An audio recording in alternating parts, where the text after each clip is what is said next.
You are listening to The Vocal Technologist. Spoken tech for your ears. Welcome back. Today we're getting into this really dynamic space where tech, design, and AI are colliding. Yeah, they're not just interacting, they're actively reshaping each other. Yeah, And fast. exactly. So our plan is to look at some recent happenings, interface changes, Hmm. some noise from the job market, creative tools, and pull out what really matters for you. Sounds good. It feels like everything's shifting, not just the tech itself, but how creative work actually gets done. Good point. Let's start with maybe consumer tech. YouTube's been experimenting, right? Making parts of it look more like a streaming service. Mm-hmm. That's the show's feature they're testing. Think, big glossy thumbnails, proper episode descriptions, watch now buttons, all laid out on these scheduled shelves. Very Netflix. So it's trying to guide creators towards a more structured format, like running your own little TV network. Pretty much. It's a nudge for you as a creator to think episodically, build that sustained engagement. People seem to want that curated, almost lean-back experience now, even on YouTube. Interesting. Okay. Shifting from content strategy to, well, visual strategy, Apple. They seem to be really doubling down on that liquid glass look for iOS 26. Yeah, sources are saying despite some, let's say, vocal feedback during the beta phase, they've actually refined it, expanded it even. More translucent layers, that fluid feel. So it's not going away. Doesn't look like it. Yeah. Apple usually locks designs around August, right, for the September launch. Mm-hmm. Sticking with liquid glass, refining it, that signals real conviction. It tells you where they think UI is heading. More depth, more immersive visuals. Exactly. And speaking of Apple, the leaks are coming thick and fast for the next Apple Watch Ultra, the Ultra 3. Ah, yes. I saw something about a slightly bigger screen, higher resolution. Yeah, the iOS 26 beta apparently spilled the beans 422 by 514 resolution. Plus, the usual rumors, satellite messaging, maybe even high blood pressure detection this time. Wow, okay. High blood pressure detected. Well, what that really points to is wearables moving beyond just tracking stuff.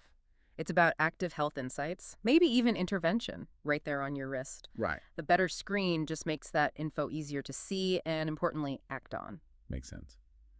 Moving from passive tracking to active management. Okay, so that's the tech side. But what about the people making this stuff, the designers? There seems to be some friction in the job market. Oh, definitely. We're hearing a lot of frustration about these super specific job ads. Oh. Demanding experience in one tiny niche or only an agency background. Yeah, it feels restrictive. Is this new or just amplified? It's maybe amplified by the current economic climate, the tighter market. Companies are playing it safe, looking for that perfect ready-made fit. Less risk, they think. But isn't the risk that they miss out on fresh thinking? Someone with a different background who could actually, innovate? That's the debate, exactly. Hiring for safety versus hiring for potential or diverse perspectives. And social media definitely gives designers a place to vent that frustration. So in this kind of market, how do you make your design portfolio really stand out?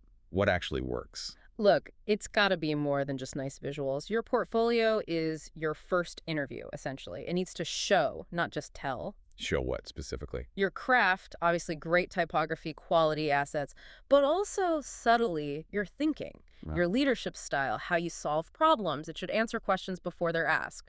The portfolio itself becomes the message about how you operate. Okay, that makes sense. Yeah. And underpinning a lot of this now is AI, isn't it? The growth projections are just wild. It's absolutely huge, like 9 billion now projected to hit over 46 billion by 2032 for conversational AI alone. But There's a but. there's a trust issue, big time. Sources say only, 46% of users actually trust AI systems? That's less than half. So how do designers navigate that? Especially as interfaces move towards just talking to our devices. It's a fundamental shift. You're moving from buttons and menus to, natural language. The challenge is making things genuinely better, more intuitive, without adding a new layer of complexity or, frankly, creepiness. Are there tools emerging to help with this? Oh, yeah. Look at Figma Make using Anthropic's Claude. That's a powerful AI model to generate coded prototypes. Or tools like Dreamflow building mobile apps just from text prompts. It's changing the actual workflow. Which brings us to platforms. There was that whole situation with Dribbble recently, right? Banning a top designer. Gleb Kuznetsov, yeah. Huge profile, millions of followers. Apparently fell foul of new revenue-sharing rules they brought in. Account just gone. Ouch. What does that signal? It's that classic platform tension, isn't it? Platforms wanting a bigger slice of the creator economy pie. But Kuznetsov's response is interesting. What's he doing? He's not just complaining, he's planning to build his own competitor platform, focused on AI and design. It's a real entrepreneurial move, using the disruption to build something new. Wow. Okay, so we've covered a lot. YouTube's evolving format, Apple's design direction, the job market tensions, and AI just weaving its way through everything. Yeah, the pace is just relentless. It really forces everyone, big platforms, individual creators, to constantly rethink and adapt. It really does. So much change happening all at once. Indeed. And maybe the final thought for you listening is, with all these shifts, these new AI tools, these changing platform dynamics, how are you going to navigate it? How can you use this moment to shape your own creative path forward? Because the potential is definitely there. Spoken Tech for your ears.